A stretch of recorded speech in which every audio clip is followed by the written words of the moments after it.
दोस्तों, आज हम आप सभी को भूतों की कुछ ऐसी कहानियों के बारे में बताएंगे जिसे देख करके आपकी रूह भी कांप जाएगी।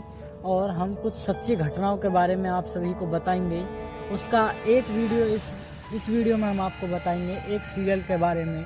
लेकिन आप सभी से गुजारिश है, अगर आप कहते हो दम है तो ही इस वीडियो को देखिएगा, अगर आप मर्द हैं तो ही इस वीडियो को देखिएगा। जो कमज़ोर दिल वाले हैं उस वीडियो को नहीं देखिएगा। तो वीडियो को ज़्यादा देर न करते हुए शुरू करते हैं। स्टार्टिंग में बस इतना ही कहना चाहूँगा, वीडियो को देख कर डर जरूर जाओगे। सालों पहले माधवपुर और श्यामपुर में भूतों की कहानियाँ मशहूर थी और फैली भी हुई थी। गांव के सारे लोग यहीं पर अपनी भैंस, गाय और बाकी जानवरों को चराने के लिए लाते थे इन्हीं घने जंगलों में। लेकिन भूतों के डर के मारे वह शाम होने से पहले ही अपने घरों की ओर लौट जाते थे।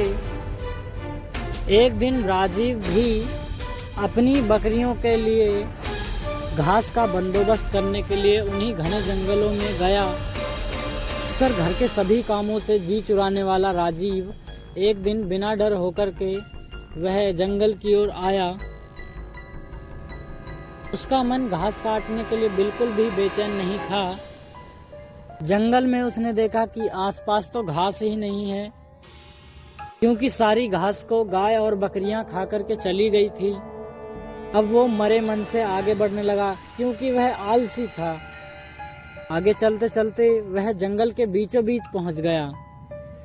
वहाँ काफी हरी घास और पत्तों से लदे हुए पेड़ थे और पानी से बहता हुआ झरना भी वहाँ पर बह रहा था। ये सब देखकर राजीव को और भी ज्यादा आलस आने लगा। उसने सोचा कुछ देर पत्थरों पर बैठ करके विश्राम कर लेता हूँ। लेटते ही राजीव सपनों में खोने लगा और उसे नींद आ गई। सपनों में लेटते ही वह जंगल का रास्ता भूल गया और उसने एक अजीब से आदमी को भी देखा। उस आदमी की शक्ल इतनी डरावनी थी कि राजीव की तो पहले ही नींद खुल गई। डरा हुआ राजीव अचानक उठा और बकरियों के लिए घास काटने लगा।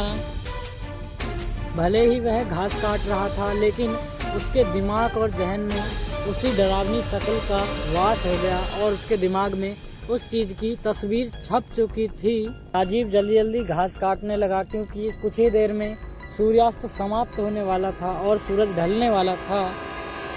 उसने कुछ देर के बाद दो लोगों की आवाज सुनी। वो दौड़ता हुआ उन आवाजों के पीछे दौड़ने लगा। उस आवाज का पीछा करते करते जब वह थक गया तो उसने पूछा कि आप मुझे मेरे गांव जाने का रास्ता मुझे बता दीजिए। लेकिन उसे यह पता नहीं था कि यह बातें किससे कर रहा है। और जो दो लोग उसके सामने आए और वह आते ही तुरंत गायब हो गए। उन्हें एकदम से गायब होते हुए देखकर राजीव बेहोश हो गया। कुछ देर बाद जब उसको होश नहीं आया तो उसकी नींद भी खुल गई और नींद खुलते ही वह और डरने लगा, क्योंकि उसके सामने वही डरावना चेहरा वापस आ गया था। उसकी लाल लाल आंखें थी और उसके दांत बिल्कुल बाहर आए पड़े थे, बिल्कुल एक चीते की तरह। कुछ तरह अपने आप को संभालने के बाद राजीव वहां से पागलों की तरह दौड़ने लगा। भागते भागते राजीव से एक भालू टकरा गया और उस भालू ने ऐसा पंजा मारा कि उसका चित्त भी ठिकाने नहीं रहा और वह उससे बहुत ज़्यादा डरने लगा। तब वह भालू उस आदमी की शक्ल में आ गया, उस डरावने आदमी की, और वह भी एक अजीब सा और डरावना सा आदमी बन गया। हाथ टेढ़े मेढ़े होठ कटे हुए और पैर उल्टे थे। यह सब देखकर वह लड़का डर गया, उसके होश ही उड़ गए। इधर जंगल में भटकते हुए राजीव को समझ में ही नहीं आ रहा था कि उसके साथ में क्या क्या हो रहा है। उधर उसके माँ बाप परेशान थे कि रात के 10 बज गए हैं और यह लड़का अभी तक घर नहीं आया। इधर उसका भैया उसे ढूंढने के लिए जंगल तक पहुंच गया। उसका भाई एक पैर से अपाहिज था और वह एक पैर से चल भी नहीं पाता था। इसीलिए वह अपने माँ बाप और कुछ गांव वालों के साथ में जंगल की ओर निकल पड़ा। जंगल में पहुंचने के बाद बाकी सभी लोगों ने कहा कि आप राजीव और उसकी माँ से कहा कि आप दोनों बाहर ही रहिए, हम लोग अंदर चक्कर मार के आते हैं। गाँव वाले लोग कुछ टॉर्च और हथियार लेकर के जंगल में चले गए। जंगल में 3 से 4 घंटे ढूंढने के बाद लेकिन वह नहीं मिला। बस अब जंगल का अंदरूनी और घना हिस्सा ही बचा हुआ था। सभी लोगों ने निर्णय लिया कि सुबह होने तक का इंतजार किया जाए और वह सब कुछ ही देर जंगल में बैठ गए। वह होते ही सभी लोगों ने राजीव की तलाश की और राजीव उन्हें कहीं पर भी नहीं मिला। सभी के सभी थक हार कर अपने घर की ओर लौट आए, लेकिन राजीव एक कोने में भूख प्यास से तड़पता हुआ बैठा हुआ था। उसे इतना भी होश नहीं था कि अब वह कहाँ पर है। राजीव का परिवार भी 3 दिन से उसकी याद में खोया हुआ था। राजीव के भैया के मन में आया कि वह पक्का कहीं ना कहीं किसी मुसीबत में ही होगा। अब मुझे भगवान को याद करना चाहिए। उसने तुरंत नीम के पेड़ के नीचे गड्ढा खोदना शुरू कर दिया। भैया लौटेगा, इसलिए कहते कहते उसने गड्ढे को खोद डाला। अब वह रोज उस गड्ढे में दूध और जल चढ़ाता था कि उसके देवता उसी नीम के नीचे रहते हैं।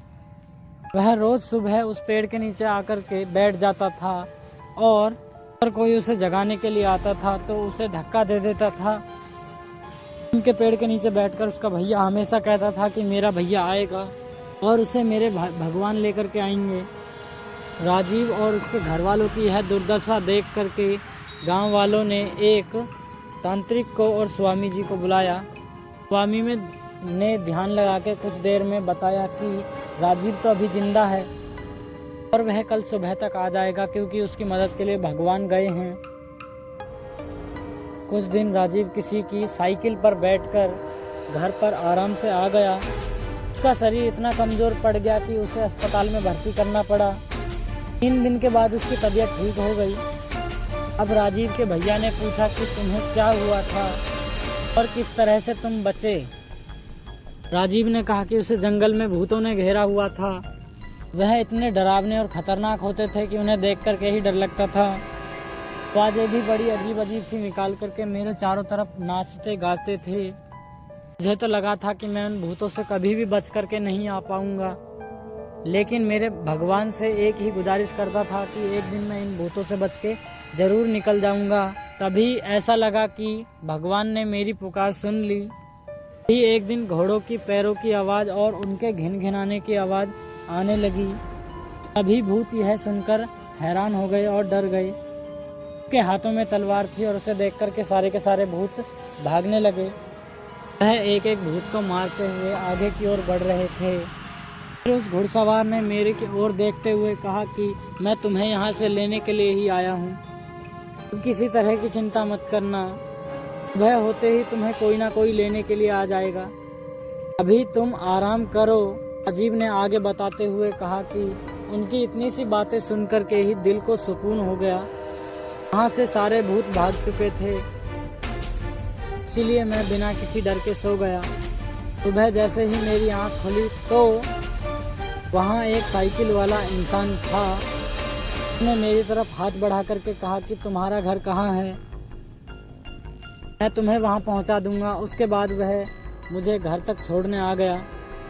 दोस्तों, इस कहानी से आप सभी को यही सीखने के लिए मिला कि भगवान पर अटल और निडर होकर के विश्वास करना चाहिए।